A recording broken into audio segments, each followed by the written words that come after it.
आपने बेरोजगारी पे बात की, क्या आपको लगता है बिहार में बेरोजगारी का मूलभूत कारण युवाओं में स्किल ना होना, ठीक से नॉलेज ना होना, सिर्फ डिग्रियां लेके लोग चले जाते हैं काम के लिए, लेकिन जब वो काम पे जाते हैं तो पता चलता है ये काम को ठीक से समझ भी नहीं पा रहे। उनके पास डिग्रियां तो होती है लेकिन वो उस चीज को ठीक से करने के ठीक से समझ नहीं पाते। देखिए, स्किल गैप जो है वो बिहार की समस्या नहीं है, सिर्फ वो पूरे भारत में ऐसी स्थिति है। लोगों के पास जो शिक्षा या जो डिग्री मिलती है वो उसमें वो उनको उस तरह का स्किल नहीं देती है जिससे कि उनको रोजगार मिल सके। लेकिन बिहार में बेरोजगारी का वो एक मात्र पहलू नहीं है। लोगों का शिक्षित नहीं होना, स्किल्ड नहीं होना, ये एक पहलू है। बिहार में बेरोजगारी की सबसे बड़ी स्थिति वजह यह है कि रोजगार के जो 3 अवसर है, 3 दरवाजे हैं जिसके जरिए आप रोजगार पा सकते हैं, वो तीनों दरवाजे बंद हैं। आप उसको समझिए। पहला दरवाजा है शिक्षा। अगर आप अच्छी शिक्षा हासिल करेंगे तो आप अपने लिए कोई ना कोई रोजगार ढूंढ सकते हैं। तो बिहार में शिक्षा व्यवस्था पूरी तरीके से ध्वस्त है। दूसरा रास्ता है खेती किसानी। जिनके पास जमीन है वो खेती किसानी करके अपने लिए अपने आप को रोजगार दे सकते हैं, अपने जीविका का उपाय कर सकते हैं। तो जैसा मैंने आपको बताया 60% लोगों के पास तो जमीन है नहीं, और जिनके पास है उनके पास इतनी छोटी जमीन है कि वो सिर्फ पेट भरने के लिए ही उसका उपयोग कर रहे हैं। और तीसरा रास्ता है व्यापार, उद्योग धंधे, स्वरोजगार। उस विषय पर बिहार में चर्चा नहीं होती है।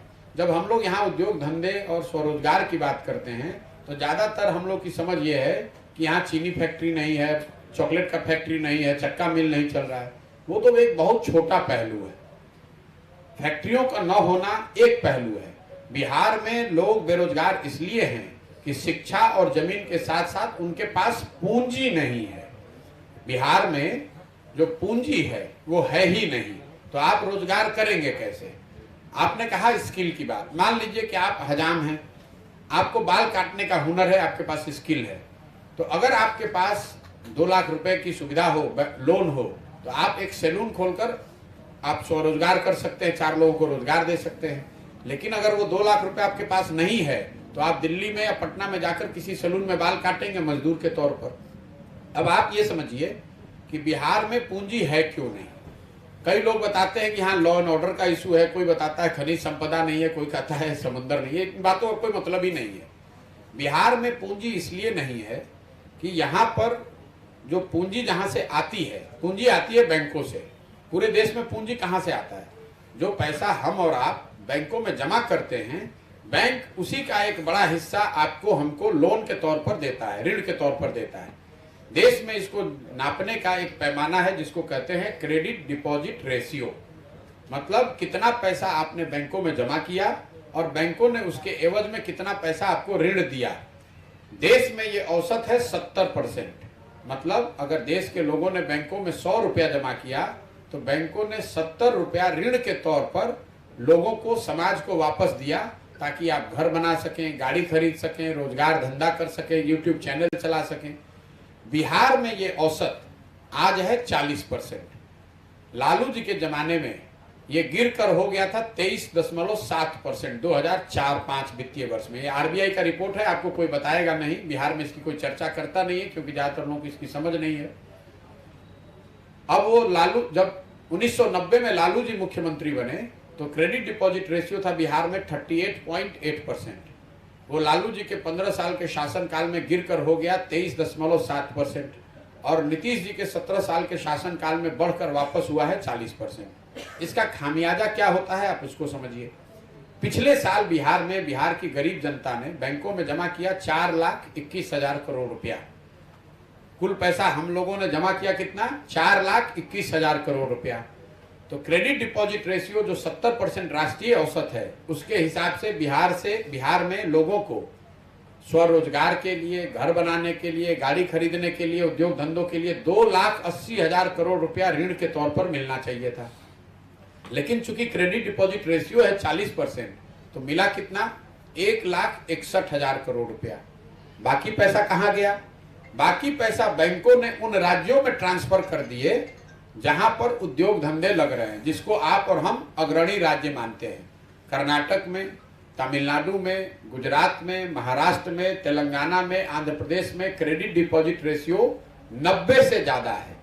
मतलब वहां के लोग अगर 100 रुपया बैंक में जमा कर रहे हैं तो लोगों को 90 रुपया ऋण के तौर पर मिल रहा है।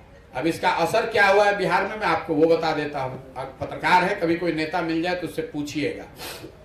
1990 से लेकर पिछले वित्तीय वर्ष तक 2021-22 तक बिहार से बैंकों ने 26,35,000 करोड़ रुपया 26,35,000 करोड़ रुपया बिहार के लोगों का बैंकों में जमा किया हुआ, इसको ट्रांसफर कर दिया दूसरे राज्यों में।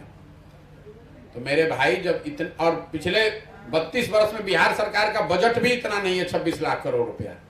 आप जरा अंदाजा लगाइए, ये 26 लाख करोड़ रुपया अगर बिहार के लोगों को ऋण के तौर पर मिलता तो कितने लोगों ने घर बनाया होता, कितने लोगों ने गाड़ियां खरीदी होती, कितने लोगों ने अपने कृषि को उन्नत बनाया होता, कितने लोगों ने स्वरोजगार की और अलग अलग प्रयास किए होते। और ये इतना बड़ा पैसा है, जब पूंजी रहेगी नहीं तो आपको रोजगार मिलेगा कैसे। तो बिहार में अगर बेरोजगारी को खत्म करना है तो सबसे पहले क्रेडिट डिपॉजिट रेशियो को 70 राष्ट्रीय औसत के बराबर या उससे बेहतर करने की जरूरत है। अगर ये हो जाए तो हर साल 2 से 2.5 लाख करोड़ रुपया बिहार के लोगों को मुफ्त में मिलने लगेगा काम करने के लिए। यही वजह है कि आप देखते होंगे दिल्ली में, बॉम्बे में, बड़े शहरों में घर खरीदने के लिए बैंक लोन देने के लिए प्रचार कर रहे हैं कि आइए हमसे लोन लीजिए, हमारा ऋण का शर्त आसान है, हमारा ब्याज का दर कम है।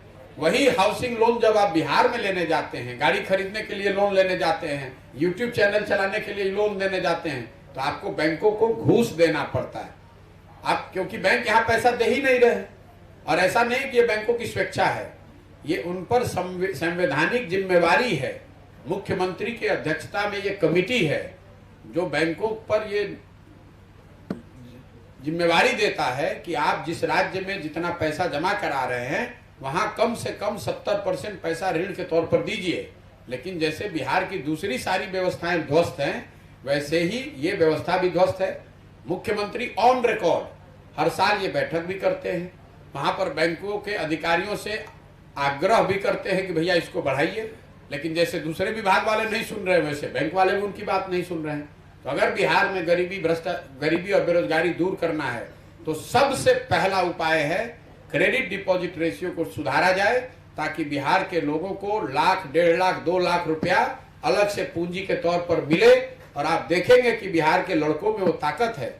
आप यूट्यूब चैनल चलाते हैं, अगर आपको आसान दर पर ऋण मिले तो आप 4 और लोगों को लगाएंगे, आप और बड़े प्रयास स्तर पर ये काम कर सकते हैं।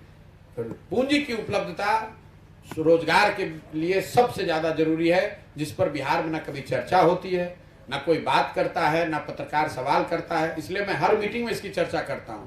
अगली बार कभी किसी नेता से आप मिलिए, फिनांस मिनिस्टर से मिलिए, तो उनसे पूछिएगा जरूर।